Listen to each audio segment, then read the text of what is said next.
একজন টাইম ট্রাভেলারের একদিন।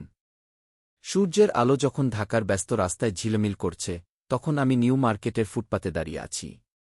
২৫ জানুয়ারি ১৯৫২। যথার্থ সময়। পকেট থেকে একটি পুরনো ৫ টাকার নোট বের করি। দোকানদার সন্দেহের চোখে তাকায়, কিন্তু টাকাটা আসল। আমি ১ কাপ চা আর পরোটা কিনি। খাবারের স্বাদ সত্যি অনন্য, ভবিষ্যতে এমন স্বাদ আর পাব না। বিকেলে আমি ঢাকা বিশ্ববিদ্যালয়ের দিকে হাঁটি। ছাত্রদের জটলা, উত্তেজিত আলোচনা, সব শুনে মনে হচ্ছে ভাষা আন্দোলনের আগুন ধীরে ধীরে জ্বলছে। আমি কিছু বই কেনার ছলে লাইব্রেরিতে ঢুকি, হাতে ধরি এক পুরনো সংবাদপত্র। প্রতিটি শব্দ ইতিহাসের অংশ, কিন্তু আমি জানি সামনে আরও বড় কিছু আসছে।